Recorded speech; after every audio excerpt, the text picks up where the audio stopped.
Hello and welcome back to my channel Anurag law classes. हम पढ़ रहे थे इंडियन कॉन्स्टिट्यूशन और आज हम पढ़ेंगे आर्टिकल 21A। आर्टिकल 21A हमें राइट टू एजुकेशन का अधिकार देता है। हम फंडामेंटल राइट पढ़ रहे थे। आर्टिकल 21A हमारा 86th अमेंडमेंट 2002 की वजह से आया था। तो ये हमारा 2002 86th अमेंडमेंट की वजह से आया था। और इसमें क्या है, इसमें हमें बता रखा है कि स्टेट जो है हर 6 से 14 साल के बच्चे को एजुकेशन देगी फ्री में। इसमें हमें ये बताया गया था। तो ये क्यों देगी एजुकेशन फ्री में? क्योंकि एजुकेशन जो है एक हर ह्यूमन का बेसिक राइट है। ह्यूमन बेसिक राइट है एक एजुकेशन। और एजुकेशन जो है हर एक इंसान को उसकी डिग्निटी डेवलप करने के लिए और उसे कंट्रीब्यूट करने के लिए, कंट्री के लिए ज़रूरी होती है। तो और इसका एक मेन ऑब्जेक्ट ये था कि जो भारत में से इलिटरेसी को हटाना था। अब हम पढ़ते हैं आर्टिकल 22 पे। आर्टिकल 22 हमें बताता है protection against arrest and detention in certain cases. तो ये हमें अरेस्ट और डिटेंशन के बारे में सेफगार्ड करता है। इसमें प्रिवेंटिव डिटेंशन के बारे में भी हमें बता रखा है। तो आइए पढ़ते हैं आर्टिकल 22। ये हमें बताता है, ये हमें प्रोवाइड करता है प्रोसीजरल रिक्वायरमेंट जो होती हैं, प्रोसीजरल रिक्वायरमेंट जो होती हैं, जो कि ज़रूरी होती हैं किसी भी प्रोसीजर एस्टेब्लिश बाय लॉ के लिए। तो ये हमें प्रोसीजरल रिक्वायरमेंट बताता है और ये हमें मिनिमम प्रोसीजरल रिक्वायरमेंट बताता है जो भी किसी लॉ के अंदर ज़रूरी होती हैं। आर्टिकल 22 जो है हमारा, ये दो एस्पेक्ट से डील करता है। एक तो ये पर्सन की अरेस्ट मानता है और ऑर्डिनरी लॉ में है ना, ये पर्सन की अरेस्ट मानता है एक तो ऑर्डिनरी लॉ में, और एक ये पर्सन की अरेस्ट मानता है जो कि होती है प्रिवेंटिव डिटेंशन लॉ में। तो एक तो ये ऑर्डिनरी अरेस्ट और एक होता है प्रिवेंटिव डिटेंशन वाला अरेस्ट। ये दो तरीके के अरेस्ट जो है हमें आर्टिकल 22 में पढ़ने को मिलते हैं। ये हमें एक प्रोसीजर देता है कि अगर किसी पर्सन को अरेस्ट किया जाएगा, या तो वो ऑर्डिनरी अरेस्ट के अंदर अरेस्ट किया जा सकता है, जैसे सीआरपीसी में हमने पढ़ा था सेक्शन 41 में, जिसमें अरेस्ट बता रखा है। और या फिर वो प्रिवेंटिव डिटेंशन के अंदर भी अरेस्ट किया जा सकता है। तो ये उसे क्या कहते हैं, प्रोटेक्शन देता है। और एक ये प्रोटेक्शन देता है कि जो भी पर्सन अरेस्ट किया गया है उसे लीगल प्रैक्टिशनर द्वारा डिफेंड करने की चॉइस है। वो कंसल्ट कर सकता है और लीगल प्रैक्टिशनर्स के द्वारा अपने आप को डिफेंड करवा जा सकता है। एक हमने जो पढ़ा था गोपालन केस, गोपालन केस, उसमें बताया गया था कि एक जो डिटेन्यू है उसे अपनी फ्रीडम जो वो गारंटी करता है, एंड आर्टिकल 19(1) में वो अपनी जो फ्रीडम गारंटी करता है उसके इन्फ्रिंजमेंट के खिलाफ वो एक्शन ले सकता है कि उसका जो इन्फ्रिंजमेंट हुआ है डिटेंशन की वजह से, तो वो इसके ऊपर क्या कहते हैं, कोर्ट से अपना राइट क्लेम करवा सकता है। और जो वैलिडिटी होती है प्रिवेंटिव डिटेंशन लॉ की, वो उनका कोई रीज़नेबल उनके ऊपर कोई रीज़नेबल रेस्ट्रिक्शन का कोई टेस्ट अभी तक नहीं बनाया गया है। ठीक है, मगर मनेका गांधी केस के बाद जब प्रिवेंटिव डिटेंशन जो है अब आर्टिकल 22 और आर्टिकल 21 दोनों की रिक्वायरमेंट को सेटिस्फाई करते होने चाहिए। अगर वो आर्टिकल 22 और आर्टिकल 21 के हिसाब से प्रिवेंटिव डिटेंशन नहीं है तो वो वॉइड हो जाएगी प्रिवेंटिव डिटेंशन। और एक हमें क्या कहते हैं, गोल्डन ट्रायंगल बताया जाता है जो है आर्टिकल 14, 19 और 21। तो अगर ये गोल्डन ट्रायंगल के बाहर से अगर प्रिवेंटिव अगर ये 14, 19 और 21 के विरुद्ध है, तो आपकी प्रिवेंटिव डिटेंशन जो आपको दे रखी है, तो प्रिवेंटिव डिटेंशन क्या कहते हैं जस्ट और फेयर नहीं माने जाएंगे और वो वॉइड हो जाएगी प्रिवेंटिव डिटेंशन। इसमें जो है हम पहले पढ़ लेते हैं कि जो अरेस्टेड पर्सन को राइट दिए गए हैं ऑर्डिनरी लॉ के अंदर। तो क्लॉज 1 और क्लॉज 2 जो है वो 4 राइट गारंटी करते हैं किसी भी पर्सन को। ठीक है, क्लॉज 1 और क्लॉज 2। तो पहला राइट जो है कि उस पर्सन को अरेस्ट होने के बाद उसके ग्राउंड बताए जाने चाहिए। तो पहला राइट तो ये है कि उस पर्सन को अरेस्ट होने के बाद उसके ग्राउंड बताने चाहिए कि वो किस ग्राउंड पे अरेस्ट हुआ है। सेकंड है कि वो कंसल्ट कर सकता है और रिप्रेजेंट हो सकता है अपने लॉयर द्वारा, जो कि उसकी चॉइस का हो सकता है। तो वो अपनी चॉइस के लॉयर द्वारा रिप्रेजेंट या कंसल्टेशन ले सकता है। और थर्ड हमें बता रखा है कि जिस भी पर्सन को अरेस्ट किया जाएगा उसे 24 घंटे के अंदर अंदर मजिस्ट्रेट के सामने प्रोड्यूस किया जाएगा। फोर्थ राइट बताता है कि डिटेंशन से जो फ्रीडम है वो सिर्फ मजिस्ट्रेट के ऑर्डर द्वारा ही मिल सकती है। तो जो पर्सन डिटेन किया गया है कस्टडी में वो सिर्फ मजिस्ट्रेट के ऑर्डर द्वारा ही क्या कहते हैं बाहर आ सकता है। ठीक है, अब इसमें हम आगे पढ़ेंगे आर्टिकल 22 में। इसमें जो है जो पर्सन है जब अरेस्ट किया जाएगा तो उसे ग्राउंड ऑफ अरेस्ट बताए जाएंगे कि वो किस ग्राउंड पे उसे अरेस्ट किया गया था और किस पर्पस के लिए उसे अरेस्ट किया जा रहा है। और जो अथॉरिटी उसे अरेस्ट कर रही है उसे ग्राउंड बताने पड़ेंगे। तो एक हमारा केस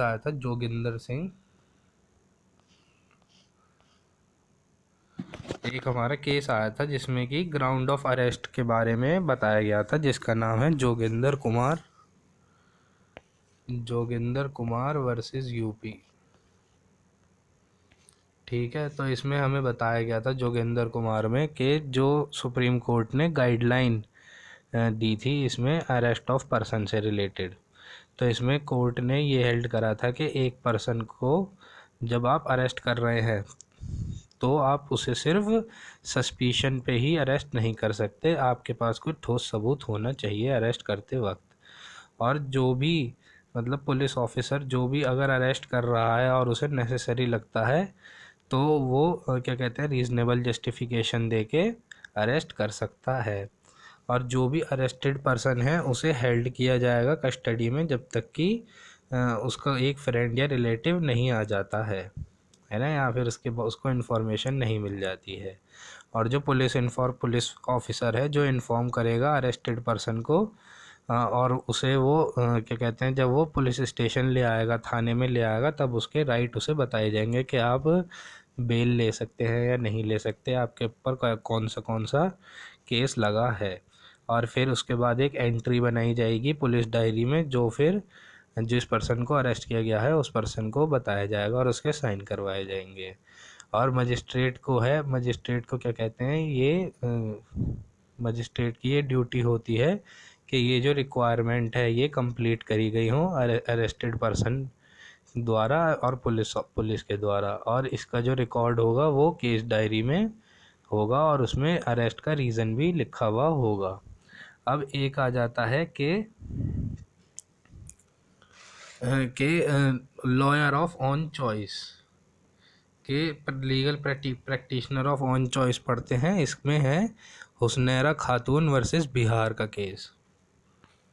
हुस्नैरा खातून वर्सेस बिहार, इसमें क्या बताया गया था हमें कि इसमें बताया गया था कि एक जो अरेस्टेड पर्सन है उसके पास कुछ कॉन्स्टिट्यूशनल राइट होते हैं और वो क्या कहते हैं कॉन्स्टिट्यूशनल राइट जो है अनेबल करते हैं उसे लीगल सर्विस लेने के लिए। और स्टेट जो है फ्री में भी लीगल सर्विस प्रोवाइड करेगा अगर स्टेट को लगता है कि जो पर्सन है वो इंडिजेंट पर्सन है, गरीब है, कि वो क्या कहते हैं ले नहीं पा रहा है एडवाइस किसी की, तो स्टेट उसे फ्री में भी लीगल सर्विस प्रोवाइड करेगा। और स्टेट की ये कॉन्स्टिट्यूशनल ड्यूटी है कि हर एक पर्सन को जस्टिस मिले, तो इसलिए वो उसे फ्री में लीगल सर्विस प्रोवाइड करेंगे। और अगर क्या कहते हैं फ्री लीगल सर्विस ट्रायल के लिए प्रोवाइड नहीं करी तो ये आर्टिकल 21 का उल्लंघन होता है। ठीक है। नेक्स्ट हमें बता रखा था कि 24 घंटे के अंदर अंदर आपको पेश करना होता है, 24 घंटे के अंदर अंदर आपको पेश करना होता है मजिस्ट्रेट के सामने अरेस्टेड पर्सन को। ठीक है। और जो डिटेंशन है वो 24 घंटे से ज़्यादा की नहीं हो सकती जब तक मजिस्ट्रेट के ऑर्डर ना आ जाए। तो इसका केस है पंजाब वर्सेस अजब सिंह। तो अजब सिंह का एक इसमें केस है।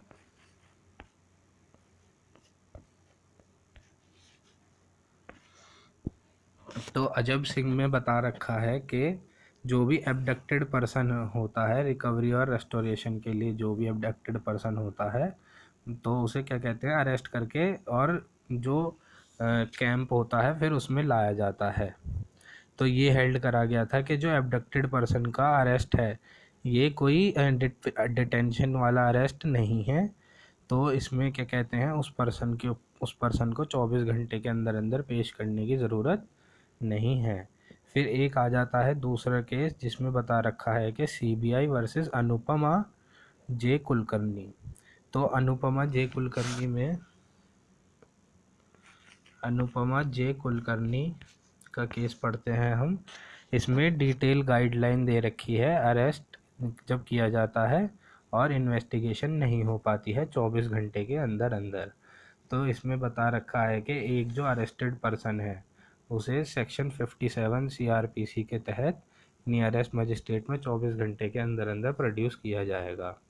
और अगर क्या कहते हैं मजिस्ट्रेट जो है वो डिटेंशन जो उस पर्सन को दी गई है वो उसको कस्टडी में भेज सकता है, या तो वो जुडिशल कस्टडी होगी या फिर वो पुलिस कस्टडी होगी। और पहली कस्टडी जो है वो 15 दिन से ज़्यादा की नहीं होती है।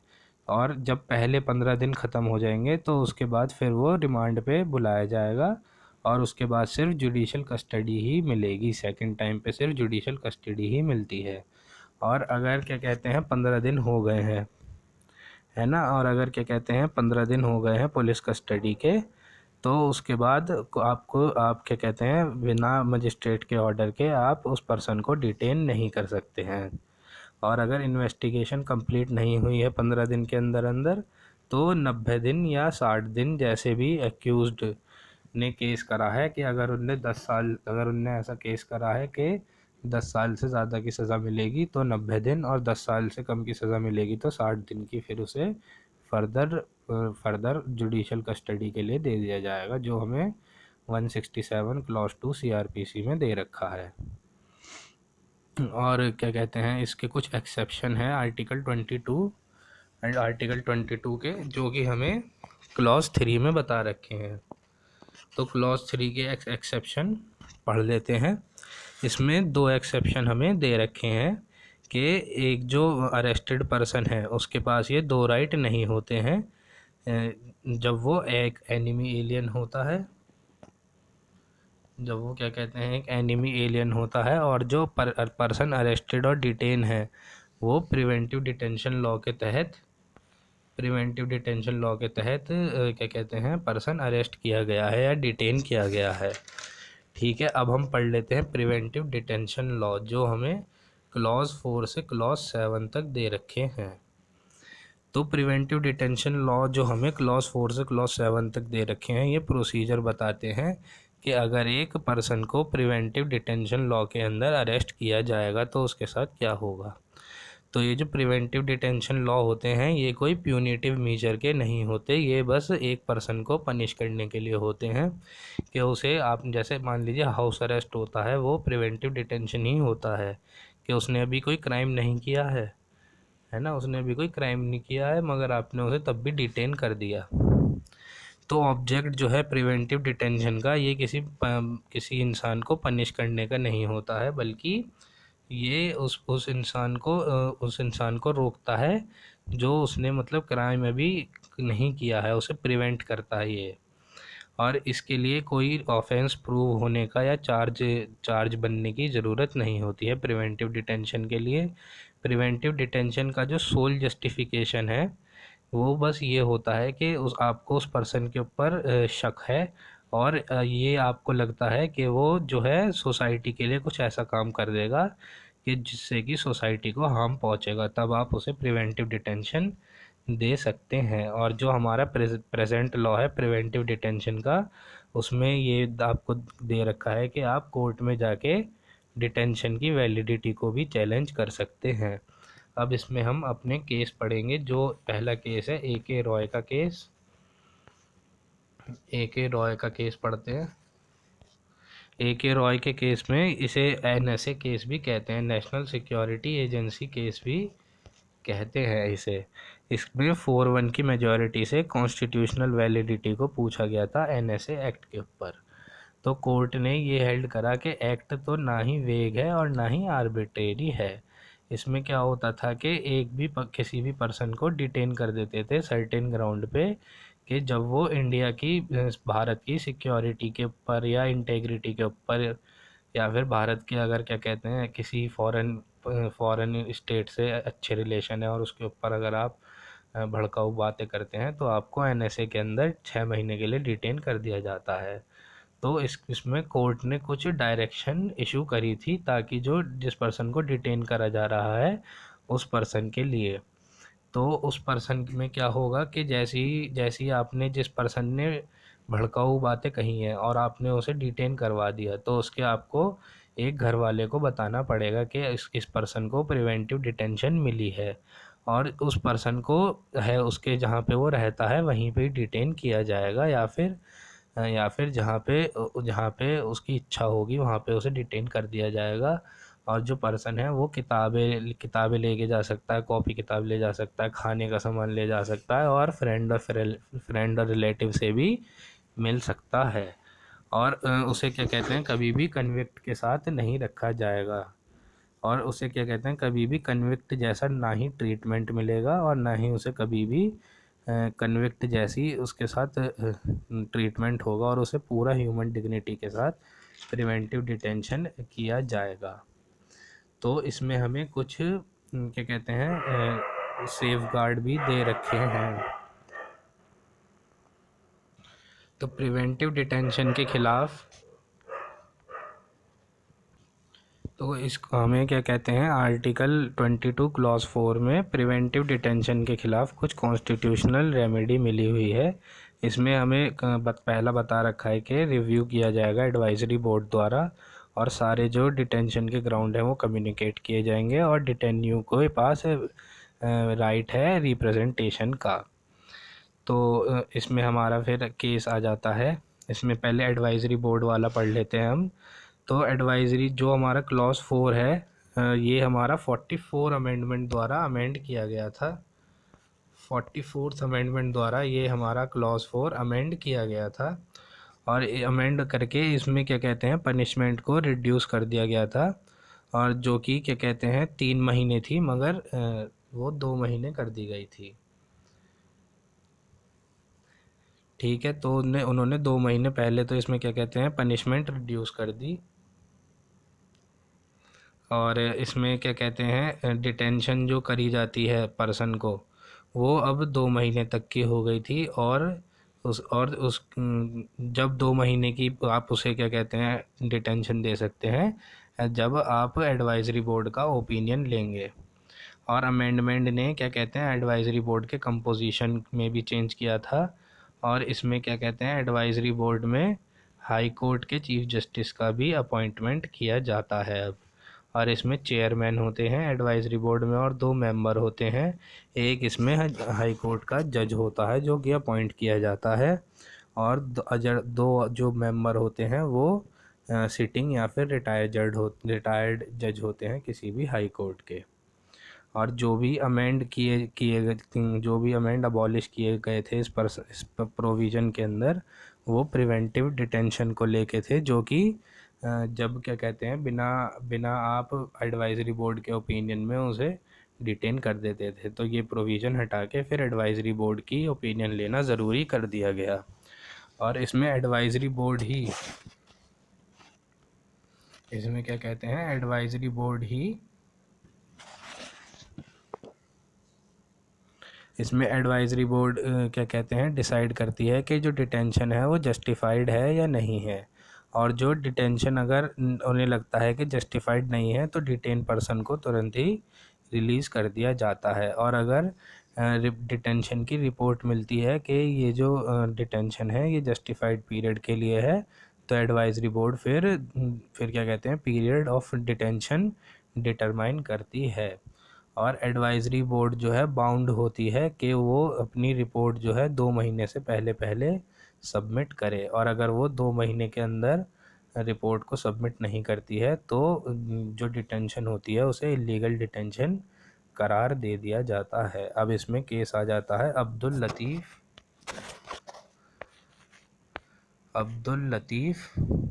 अब्दुल वाहिब वर्सेस बी के झा।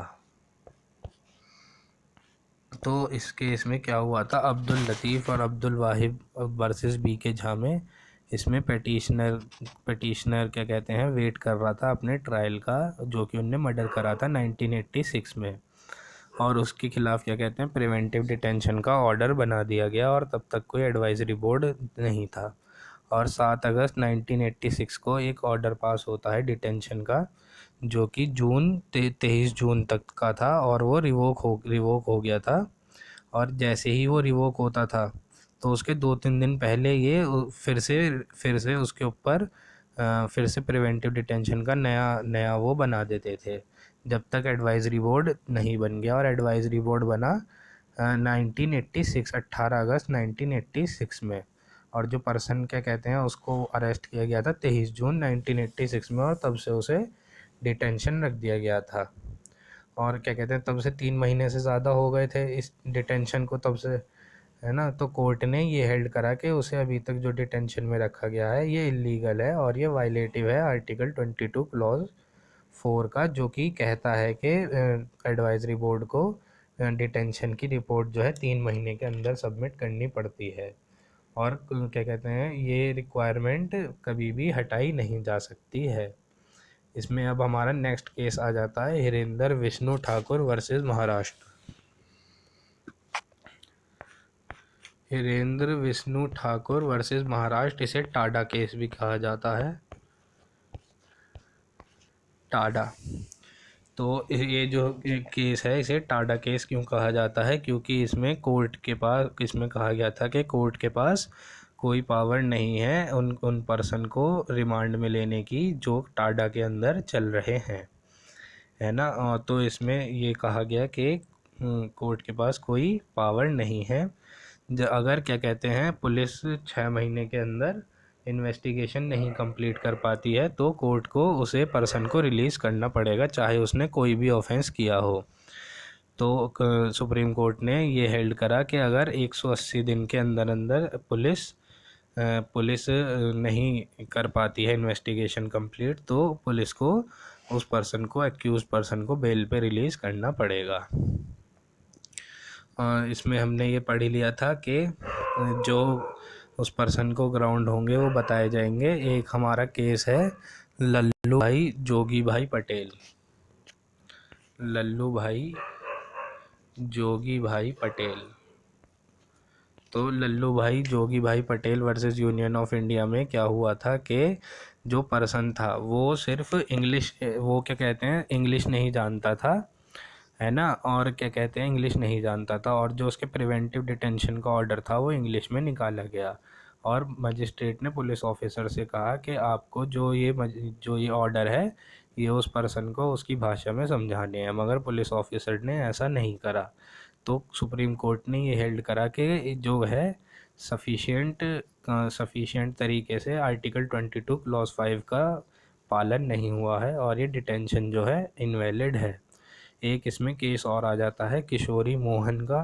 किशोरी मोहन के केस में जो बताया गया था कि आपको उल्टे सीधे ग्राउंड नहीं बताने हैं, जो ग्राउंड उसके ऊपर लगे हैं, जिस ग्राउंड पे वो डिटेन किया जा रहा है आपको वही ग्राउंड बताना है। आर्टिकल 22 क्लॉज 6 का जो केस है वो है राइट टू रिप्रेजेंटेशन। तो इसमें बता रखा है कि क्या कहते हैं आपको, अगर क्या कहते हैं कोई ऐसे फैक्ट हैं केस के जो कि पब्लिक इंटरेस्ट को हानि पहुंचा रहे हैं, तो वो क्या कहते हैं तो उन फैक्ट को नहीं बताया जाएगा। तो अगर आपको मेरी ये वीडियो पसंद आई हो तो मेरे चैनल को लाइक करें और मेरी वीडियो को लाइक करें और मेरे चैनल को सब्सक्राइब करें। Thank you.